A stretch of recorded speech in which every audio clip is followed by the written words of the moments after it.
আসসালামু আলাইকুম প্রিয় দর্শক, জানিয়ে দিব এখনকার আলোচিত সকল দেশীয় খবর।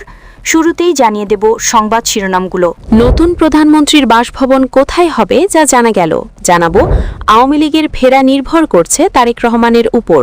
ভোটারদের হুমকি, সিরাজগঞ্জে 2 বিএনপি নেতার পদ স্থগিত।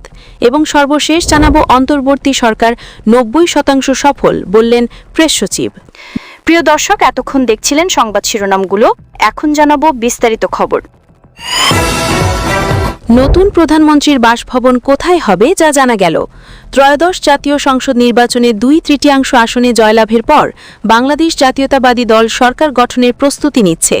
আগামী মঙ্গলবার সরকার গঠন করতে যাওয়া দলটির চেয়ারম্যান তারেক রহমানই হতে যাচ্ছেন দেশের পরবর্তী প্রধানমন্ত্রী। বাংলাদেশের 14তম প্রধানমন্ত্রী হিসেবে তিনি শপথ গ্রহণ করবেন। শপথের পর নতুন প্রধানমন্ত্রীর বাসভবন কোথায় হবে তাও অনুসন্ধান করে অন্তর্বর্তী সরকার। সম্ভাব্য কয়েকটি স্থানও নির্ধারণ হলেও শেষ পর্যন্ত সিদ্ধান্ত আসেনি। তাই নতুন প্রধানমন্ত্রীর বাসভবন হিসেবে রাষ্ট্রীয় অতিথি ভবন যমুনাকেই ব্যবহারের সিদ্ধান্ত নেওয়া হয়েছে বলে গৃহায়ন ও গণপূর্ত মন্ত্রণালয়ের এক সূত্রে জানা গেছে। প্রধান উপদেষ্টা ড. মোহাম্মদ ইউনুস যমুনা ছেড়ে গেলে সেটিকে সংস্কার করে নতুন সরকারের প্রধানমন্ত্রীর বাসভবন হিসেবে প্রস্তুত করা হবে। সংস্কারে 1 থেকে 2 মাস সময় লাগতে পারে বলে জানিয়েছে সংশ্লিষ্ট কর্মকর্তারা। আওয়ামী লীগের ফেরা নির্ভর করছে তারেক রহমানের উপর। ত্রয়োদশ জাতীয় সংসদ নির্বাচনে নিরঙ্কুশ সংখ্যাগরিষ্ঠতা অর্জন করে সরকার গঠনের পথে রয়েছে বাংলাদেশের জাতীয়তাবাদী দল। নির্বাচন কমিশনের ঘোষিত ফল অনুযায়ী 297টি আসনের মধ্যে দলটি 209টি আসন পেয়েছে। সেখানে বাংলাদেশ জামায়াত ইসলামী পেয়েছে 608টি আসন। অন্যান্য দল ও স্বতন্ত্র প্রার্থীরাও সীমিত উপস্থিতি নিশ্চিত করেছে। এই নির্বাচন ও ফলাফলের উপর শুধু ক্ষমতার পালাবদল নয়, বরং বাংলাদেশের ভবিষ্যৎ রাজনীতিও নির্ভর করছে। বিশেষ করে কার্যক্রম নিষিদ্ধ আওয়ামী লীগের রাজনীতিতে ফেরা নির্ভর করছে বিএনপি চেয়ারম্যান তারেক রহমানের উপর। নির্বাচনে আওয়ামী লীগ আনুষ্ঠানিকভাবে বয়কটের অবস্থান নিলেও মাঠ পর্যায়ে বিপুল সংখ্যক নেতাকর্মী সমর্থক কৌশলগতভাবে ধানের শীষ প্রতীকে ভোট দিয়েছেন। রাজনৈতিক বিশ্লেষকরা মনে করছে নিষিদ্ধ অবস্থান থাকা একটি বড় দলের ভোট ব্যাংক অন্য একটি শক্তির দিকে সরে যাওয়া অস্বাভাবিক নয়।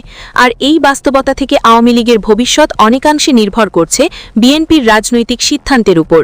বিশেষ করে তারেক রহমানের উপর বিএনপির চেয়ারম্যান তারেক রহমান নির্বাচনের আগে বার্তা সংস্থা রয়টার্সকে দেওয়া এক সাক্ষাৎকারে বলেছেন, জনগণ চাইলে সাবেক প্রধানমন্ত্রী শেখ হাসিনার সন্তানরাও রাজনীতিতে ফিরতে পারেন। এই বক্তব্যকে রাজনৈতিক মহল কেবল ব্যক্তিগত মন্তব্য হিসেবে দেখছে না, বরং এটি একটি বৃহত্তর ও রাজনৈতিক বার্তা হিসেবে বিবেচিত হচ্ছে। কারণ দীর্ঘদিনের প্রতিদ্বন্দ্বী শক্তির প্রতি এমন ভাষা ক্ষমতাসীন দলের সম্ভাব্য অবস্থান সম্পর্কে ইঙ্গিত দেয়। জোর গুঞ্জন আছে নির্বাচনের আগে তারেক রহমানের সঙ্গে আওয়ামী লীগ নেতাদের একটা সমঝোতা হয়েছে। বিএনপি ক্ষমতায় এলে আওয়ামী লীগকে রাজনীতি করার সুযোগ করে দেবে। এদিকে আওয়ামী লীগের কর্মী সমর্থকদের একটি অংশ বিএনপির বিজয়ে নিজেদের অবস্থান দেখছে এবং তারা আশা করছে বিএনপি ভবিষ্যতে রাজনীতির মাঠ উন্মুক্ত করবে। কিন্তু এ ধরনের প্রত্যাশা বাস্তবে রূপ নেবে কিনা তা নির্ভর করবে নতুন সরকারের রাজনৈতিক আত্মবিশ্বাস, আন্তর্জাতিক চাপ এবং অভ্যন্তরীণ রাজনৈতিক সমীকরণের উপর। 2024 সালের 5ই আগস্ট রাজনৈতিক পালাবদলের পর আওয়ামী লীগের কেন্দ্রীয় নেতৃত্ব ছত্রভঙ্গ হয়ে যায়। দলটির সভাপতি শেখ হাসিনা ভারতে অবস্থান করছেন এবং তার ছেলে সজীব জয় যুক্তরাষ্ট্রে থাকায় দলটির কার্যকর নেতৃত্ব নিয়ে অনিশ্চিত তৈরি হয়েছে। এমন একটি পরিস্থিতিতে আওয়ামী লীগের সাংগঠনিক পুনর্গঠন বা রাজনীতিতে ফেরার জন্য একটি নিরাপদ রাজনৈতিক পরিবেশ প্রয়োজন, যা তৈরি বা অস্বীকার করার ক্ষমতা কার্যত বিএনপির হাতেই। রাজনৈতিক বিশ্লেষণ দেখা যায় বিএনপির সামনে এখানে 2টি পথ খোলা। প্রথমত, তারা চাইলে আওয়ামী লীগকে দীর্ঘ সময় রাজনৈতিক প্রক্রিয়ার বাইরে রেখে একই শক্তি হিসেবে নিজেদের অবস্থান আরও সুদৃঢ় করতে পারে। এতে স্বল্পমেয়াদে দলটি লাভবান হলেও দীর্ঘমেয়াদে রাজনৈতিক প্রতিযোগিতার ভারসাম্য নষ্ট হওয়ার ঝুঁকি থাকে। দ্বিতীয়ত, বিএনপি একটি নিয়ন্ত্রিত রাজনৈতিক অন্তর্ভুক্তির পথ বেছে নিতে পারে, যেখানে আওয়ামী লীগ সাংগঠনিক সংস্কার ও আইনি প্রক্রিয়া মেনে ধীরে ধীরে রাজনীতিতে ফিরে আসার সুযোগ পেতে পারে। এই প্রেক্ষাপটে একটি গুরুত্বপূর্ণ বিষয় হল জামাতের উত্থান। নির্বাচন ফলাফলে দেখা যাচ্ছে জামাত দ্বিতীয় বৃহত্তম দল হিসেবে আবির্ভূত হয়েছে। অনেক আওয়ামী লীগপন্থী মনে করেন ধর্মভিত্তিক রাজনৈতিক প্রভাব কমাতে মাঠে তাদের দলের উপস্থিতি প্রয়োজন। এই যুক্তি রাজনৈতিকভাবে বিতর্কিত হলেও বাস্তবতা হল বাংলাদেশের রাজনীতিতে ঐতিহাসিকভাবে আওয়ামী লীগ ও বিএনপি 2 প্রধান শক্তির প্রতিদ্বন্দ্বিতায় রাজনৈতিক ভারসাম্য তৈরি করে এসেছে। বিএনপির রাজনৈতিক কৌশলেও এই বিষয়টি বিবেচনা থাকতে পারে, কারণ একটি শক্তিশালী বিরোধী দল না থাকলে ক্ষমতাসীন দলের উপর গণতান্ত্রিক চাপ কমে যায়, যা ভবিষ্যতে জন অস্বস্তি সৃষ্টি করতে পারে। ফলে আওয়ামী লীগের প্রত্যাবর্তনকে বিএনপি চাইলে গণতান্ত্রিক স্থিতিশীলতার অংশ হিসেবে উপস্থাপন করতে পারে। তবে আওয়ামী লীগের জন্য পথটি মোটেও সহজ নয়। দলটির বিরুদ্ধে জনমনে যে আলোচনা, সমালোচনা ও রাজনৈতিক বিতর্ক রয়েছে তা কাটিয়ে উঠতে হলে অভ্যন্তরীণ সংস্কার, নতুন নেতৃত্ব এবং রাজনৈতিক ভাষায় পরিবর্তন আনতে হবে। একই সঙ্গে কার্যক্রমে নিষেধাজ্ঞা প্রত্যাহারের প্রশ্নটি সম্পূর্ণভাবে রাজনৈতিক সিদ্ধান্তের সঙ্গে যুক্ত হয়ে পড়েছে।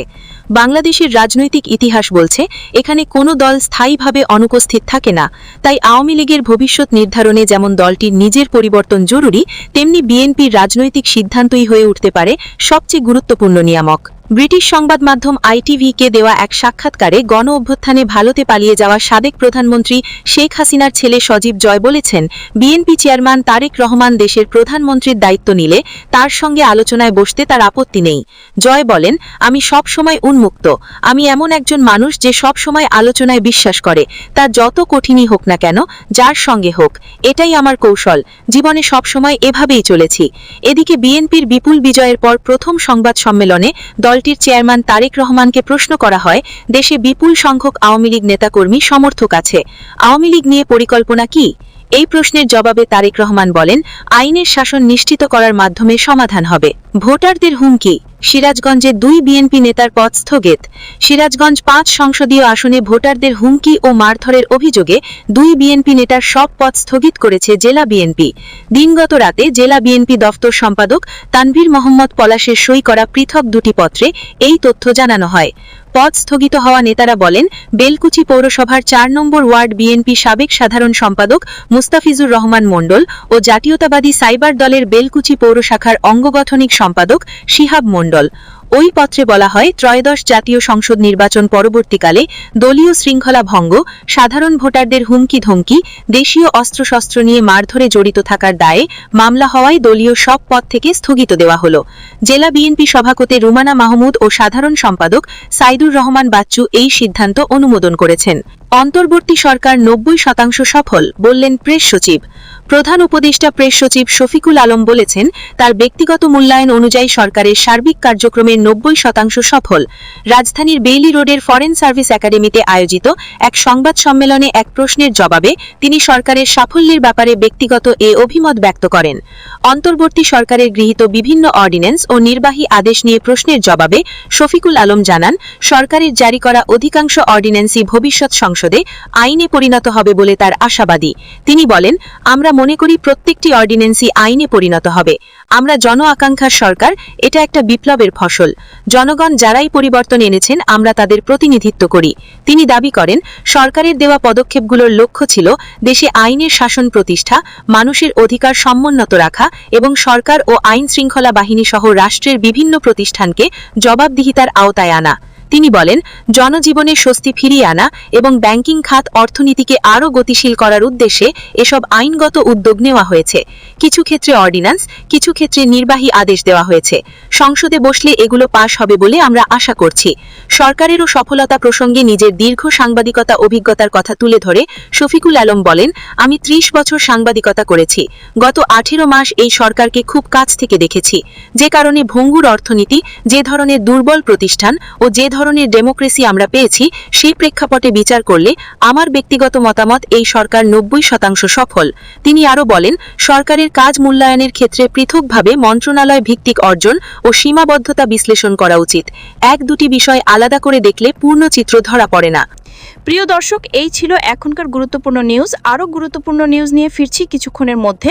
নিউজগুলো সবার আগে দেখার জন্য এই চ্যানেলটি সাবস্ক্রাইব করে আমাদের সাথে থাকুন। ধন্যবাদ।